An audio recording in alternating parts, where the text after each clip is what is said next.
ఏమండి మీరు తాగుడు మానేస్తే ఆ డబ్బుతో మనం కారు కొనుక్కోవచ్చు. మీరు మేకప్ వేసుకోవటం మానేస్తే ఆ డబ్బులు హెలికాప్టర్ కొనొచ్చు. అబ్బా చూడడానికి లక్ష్మీదేవిలో ఉన్నావు, మా కొంచెం ధర్మం చేతల్లి. పాపం గుడ్డివాడు అనుకుంటా ధర్మం చేది, లేకపోతే నువ్వు మహాలక్ష్మి ఏంటి కాల్ చేసిన లక్ష్మీ బాంబులాగా ఉంటావు.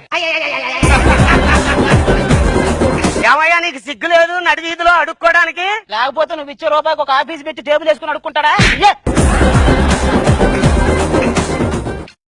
ఏంటి నోరు లేస్తుంది? నోరు తెరిస్తే నోరు లేవక నాగార్జున సాగర్ డోర్లు వేస్తాడా అండి? ఇది పెళ్లివారిల్లా? అబ్బే లేదు, ప్రభాసిలు లోపల కృష్ణరాజు గారు వెయిట్ చేస్తున్నారు. వెళ్ళు. ఏమైనా వచ్చా అమ్మకి? గ్యాస్ ఆన్ చేయటం ఆఫ్ చేయటం రెండు వచ్చు. మరి వంట ఎవరు చేస్తారు? వీళ్ళ అమ్మ చేస్తది. ఇంకేమొచ్చు? పాలు తేవటం, కాఫీ పొడి తేవటం. మరి కాఫీ ఎవరు చేస్తారు? వాళ్ళ అమ్మ చేస్తది. కాపురం ఇది చేస్తే నేను దాంతో చేయాలి. ఏమండి ఆది గారు ఇక్కడ శ్రీమంతం జరుగుతుంది, ఏంటో గొడవ? ఇక్కడ మాత్రం శ్రీమంతుడు సినిమా జరుగుతుందా? ఏడా శ్రీమంతమే జరుగుతుంది. ఏమండి శ్రీమంతం అంటే నలుగురు ఆడవాళ్ళు ఉండాలి. నలుగురు ఆడాలు ఉంటే అది సిటీ పాట అయితే కానీ శ్రీమంతం ఎందుకు అయితే? నీకు మాత్రం కొడుకు పుడితే శ్రీమన్నారాయణ అని పేరు పెట్టి కైకాల సత్యనారాయణ అని పెట్టుకో, కరెక్ట్ గా ఉంటది. ದುಬಾಯಲ್ಲಿ ಸೆಂಟೆ ತೆಚ್ಚ ಜಪಾನ್ನಲ್ಲಿ ಪೌಡರ್ ತೆಚ್ಚ ಮಲೇಷಿಯಾ మొత్తం తిరిగి మల్లెపూలు కోసుకొచ్చ మీ ఆవిడ కొట్టుకోవడానికి దుబాయ్ నుంచి సింటు తెచ్చారా? ఇది కొట్టుకోవడానికి దుబాయ్ దాకా ఎందుకు? మన బాబాయ్ గారి కొట్లో పత్తి పురుగులు కొడతారు కదా, ఆ మందు కొడితే చాలు. అది హానికరం కదండి. ఏది పెళ్ళాం కంటే హానికరమా? నేను ముందు కూర్చుంటాను, మీరు వెనకాల కూర్చోండి. ఎందుకు? మీ ఇద్దరు కలిసి బ్యాంకాక్ వెళ్ళండి, మేము ఇంటికి వెళ్తాం. ఏమండి కాఫీ ఇక్కడ పెట్టమంటారా? ఎందుకు? శ్రీలంకలో పెట్టి ఫ్లైట్ లో వెళ్ళి తాగొస్తా. బ్యాచులర్ గా ఉన్నప్పుడు వధువు కావాలను అనే ప్రకటన ఇవ్వడానికి బదులు పెళ్ళాం కావాలని ప్రకటించి అంతే. నా పిల్లాన్ని దేశపో, నా పిల్లాన్ని దేశపో. నేను బ్యాంకులో లోన్ తీసుకుని ఒక బైక్ కొనుక్కున్నానండి. వాయిదాలు కట్టలేదని తీసుకెళ్లారు. ఈ విషయం ముందే తెలిస్తే పెళ్లికి లోన్ తీసుకునేవాడిని, దీన్ని తీసుకెళ్లేవారు కట్టకపోతే. నాన్న ఇక్కడ మదర్ టంగ్ ఉంది అంటే ఏంటి? మదర్ టంగే కదా, చాలా పెద్దదండ్రి. మదర్ టంగ్ అంటే మాతృభాష అమ్మా. మాతృభాష అంటే ఏంటి నాన్న? ఇంట్లో నాన్నలను మాట్లాడనీయకుండా ఎప్పుడు అమ్మలే మాట్లాడతారు కదా, అందుకే మన భాషను మాతృభాష అన్నారు. కదిలేవో కాల్చి పడేస్తా. ఒకసారి కారు. నేను రాను. ఎందుకు రావు? కదిలితే కలుస్తానన్నారుగా. పేదవారందరూ వెనక్కి రండి.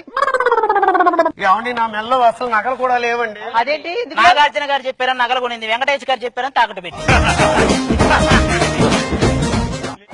ఏంటి నుంచొని తింటున్నా? పెళ్ళాన్ని సంపాదిస్తుంటే కూర్చొని తినడానికి సిగ్గులేదా అన్నాడు ఎవడు, అందుకే నుంచొని తింటాను.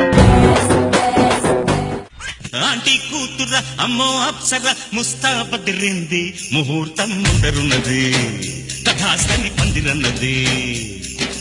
బావా అది స్టెప్ వేసావా నువ్వు? లేదు చిల్లరేసేదా ఏరుకో. మొన్న ఒక యువకుడు వచ్చాడు నా దగ్గరికి, నేను ఆత్మహత్య చేసుకోవాలన్నాడు. కారు కింద పడ్డాడు, డాక్టర్ కాపాడాడు. ఊరేసుకోబోయాడు, వాళ్ళ అమ్మ కాపాడింది. పెళ్లి చేసుకున్నాడు, ఇంకెవరు కాపాడుతుంది? ఏది బెస్ట్ అంటారు? అరేంజ్డ్ మ్యారేజా లవ్ మ్యారేజా? సూసైడ్ బెటరా మర్డర్ బెటరా అంటే ఏం చెప్తాం? ఈ అడ్డుగుడ్డ ఎందుకు పెడతారో తెలుసా? అది దిగానే దాని అందం చూద్దామని. ఇక్కడ దానికంటే గుడ్డే బాగుంది, అవసరమా? అసలు నీ గోల్ ఏంట్రా? ఏమి లేదురా, గది నిండా డబ్బు ఉండాలిరా. అయ్యో, గది నిండా ఏసీ ఉండాలి. ఆహా. నేను ఏం చేసినా ఎవరో ఏం అడగకూడదురా. ఏటీఎం లో సెక్యూరిటీ గార్డ్ గా జరిగివన్నీ ఉంటాయి. పెళ్లికి ముందండి బుక్ లో చదువుకుంటూ నటిస్తూ అమ్మాయిలను చూస్తాం. పెళ్లి తర్వాత పెళ్ళాం దగ్గరకు వచ్చిన బుక్ ఏ చదువుతాం.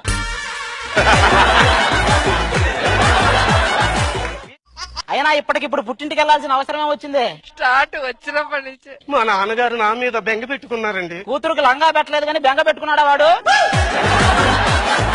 దీన్ని చేసుకున్న వల్ల నాకు ఏది రాలేదండి. వాడు కట్నం ఇవ్వలేదు. పోనీ బంధువుల దగ్గర నుంచి ఏమన్నా చదివింపులు వస్తాయి అనుకుంటూ గుళ్ళో పెళ్లి చేసుకుని చచ్చా. అక్కడ కానుకల హుండీలో వేయాలంటే అన్ని అందులో వేశారు. ఇక నాకేం వస్తాయి? వీళ్ళిద్దరిని ఎందుకు చేసుకున్నానో తెలుసా అండి? ఒక్కరిని చేసుకున్నాం అనుకోండి అది మనల్ని కొట్టిద్ది. అదే ఇద్దరిని చేసుకున్నాం అనుకో వాళ్ళిద్దరు కొట్టుకుంటారు, మనల్ని వదిలేస్తారు. ఏమండి నాకు పెళ్లికి ముందు చాలా వాగ్దానాలు చేశారండి. ఎన్నికలు అయ్యే వరకే ప్రచారం చేస్తామే, అయిన తర్వాత ఎందుకు చేస్తాం? నా చీర కొని పెడతారా పెట్టరా? కొనిస్తా, ఇంకేం చేస్తాం? మగాడు ఏం చేస్తాడు తెలుసా అండి? తెలివైన మగాడు ఫస్ట్ కళ్ళు మూసుకుంటాడు, మనసును కేంద్రీకరిస్తాడు, మెదడును ఉపయోగిస్తాడు, ఒక నిర్ణయానికి వస్తాడు, ఫైనల్ గా పెళ్ళని చెప్పింది అంటాడు. శేషు, వరదల్లో కొట్టుకుపోతున్న నన్ను ఇంటికి తీసుకుపోయి కంటికి రెప్పలా కాపాడే రే శేషు. తెలియక దాన్ని నేను పెళ్లి చేసుకున్నాను లక్ష్మి. పెద్ద తేడా ఉంటుంది.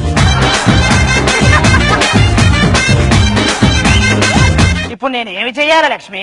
నువ్వు నాతో కూడా కాపురం చేయాలి శేషు. ఒక దీపాన్ని వెలిగించడానికి నూనె లేదంటే రెండో దీపం వచ్చి క్వాలిటీ నూనె కావాలన్నా. లక్ష్మి, నువ్వేంటి ఇలా అయిపోయావు? ఎవడో నీ ఒంట్లో స్ట్రా వేసి పీల్చేసినట్టు. ఏమండి ఏం చేస్తున్నారు? నేను ఒక 500 పేజీల బుక్ రాశాను కదా. ఏం రాశారు? ఫస్ట్ పేజీలో గుర్రం ఎక్కి రాజు అడవికి వెళ్తాడు, లాస్ట్ పేజీలో అదే గుర్రం మీద ఇంటికి వస్తాడు. మరి మధ్య పేజీలో ఏం రాశారు? డిచ్చుక డిచ్చుక డిచ్చుక డిచ్చుక. పడిన వాడి కంటే పడి లేచిన వాడు గొప్పోడు అన్నారు. పడి లేచిన వాడి కంటే పైకి వెళ్ళినోడు ఇంకా గొప్పోడట. అంటే నేను పైకి వెళ్తే నువ్వు ఎవరి పైకి వెళ్దామని సంజ